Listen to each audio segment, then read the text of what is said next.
2024 আইপিএলের শীর্ষ ক্রিকেটার, শীর্ষ বলতে এই মুহূর্তে সবথেকে বেশি টাকার অঙ্কে যাদের কেনা হয়েছে সেই সমস্ত ক্রিকেটার। একটা সময় মনে হচ্ছিল প্যাট কামিন্স 20 কোটি টাকারও বেশি দামে তাকে কেনা হয়েছে। যে মুহূর্তে এই রেকর্ড ব্রেক হয় সেই মুহূর্তে দাঁড়িয়ে সেলিব্রেশন শুরু করেছিলেন প্যাট কামিন্স, এবং সেই সেলিব্রেশন থামিয়ে দিলেন আরও এক Australian Starc. Kolkata Knight Riders তাদের ফাস্ট বোলিংকে অনেক বেশি শক্তিশালী করতে তারা নিয়ে নিলেন স্টার্ককে। 24 কোটি 75 লক্ষ টাকায় আইপিএলের ইতিহাসে একটা রেকর্ড তৈরি করলো কলকাতা নাইট রাইডার্স। আমরা এই ভিডিওতে ডিসকাস করব যে শীর্ষ 5 ক্রিকেটার যাদেরকে এত বেশি দামে কেনা হয়েছে। এর মধ্যে রয়েছেন প্যাট কামিন্স, মিচেল স্টার্করা, এবং আইপিএলে সানরাইজার হায়দ্রাবাদ 20 কোটি 59 লক্ষ টাকায় যখন প্যাট কামিন্সকে কিনেছেন সেই মুহূর্তে দাঁড়িয়ে তারা এক অনন্য নজির সৃষ্টি করেছেন। কারণ এর আগে কিন্তু স্যাম কারান সবথেকে বেশি দামি প্লেয়ার হিসাবে বিবেচিত ছিল, তবে তারপরে এবারে যে তাকেও টপকে যেতে চলেছে কেউ, সেটা এক্সপেক্ট করেছিলাম, এবং হয়তো অস্ট্রেলিয়া থেকেই এমন কেউ হবে, বিশেষ করে প্যাট কামিন্স বা হেড এদের কারোর হওয়ার কথা ছিল, কারণ তারা যে পারফরমেন্স দিয়েছেন। তবে তারপরে যে স্টার্ক 24 কোটি 75 লক্ষ টাকায় কে আর নেবে, এই কথাটা হয়তো আমরা ভাবতে পারিনি। এবং গুজরাট টাইটান্সকে সমানে সমানে টক্কর দিয়েছে কলকাতা নাইট রাইডার্স। মিচেল স্টার্কের একটু ডিটেলস জানা যাক।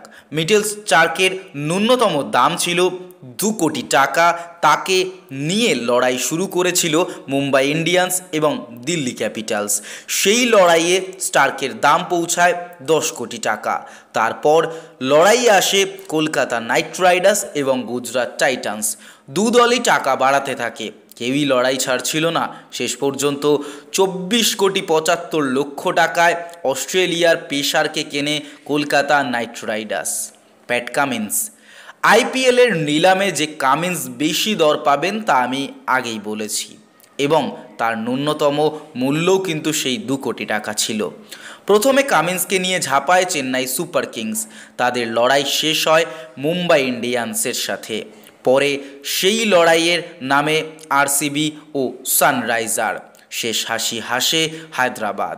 20 কোটি 50 লক্ষ টাকায় কেনে তাকে হায়দ্রাবাদ। স্যাম কারান গতবারের নিলামে সবথেকে বেশি দাম পেয়েছিলেন কারণ এবারের নিলামে সেটি ছিল সবথেকে বেশি দাম। ইংল্যান্ডের অলরাউন্ডারকে 18 কোটি 50 লক্ষ টাকা দিয়ে কেনে পাঞ্জাব কিংস। ক্যামেরন গ্রিন গতবার 17 কোটি 50 লক্ষ পান গ্রিন। অস্ট্রেলিয়ান অলরাউন্ডারকে সবার সঙ্গে লড়াই করে কিনে নেন মুম্বাই। এবারের নিলামে আগে তাকে বিক্রি করে দেয় মুম্বাই। বেন স্টোক গতবারের আইপিএলে আরও এক ক্রিকেটার বেশি দামে বিক্রি হয়েছিলেন। তিনি অলরাউন্ডার স্টোকস। 16 কোটি 25 লক্ষ টাকা। তাকে কেনে চেন্নাই সুপার কিংস। পরের বার তাকে ছেড়ে দেয় চেন্নাই দল। তো এই মুহূর্তে আইপিএলের ইতিহাসে সবথেকে বেশি দামি ক্রিকেটারদের নাম আমরা শেয়ার করলাম। আপনাদের কি মনে হয় এই 5 ক্রিকেটারের মধ্যে শ্রেষ্ঠ কোন ক্রিকেটার বা কোন দল এত টাকা খরচ করে কাকে কিনে সবথেকে বেশি সুবিধা করতে পেরেছে, বা এত দামি ডিলগুলো কি সত্যি কাজে আসে দলের জন্য? আপনাদের কি মতামত অবশ্যই কমেন্ট বক্সে কমেন্ট করে জানাবেন।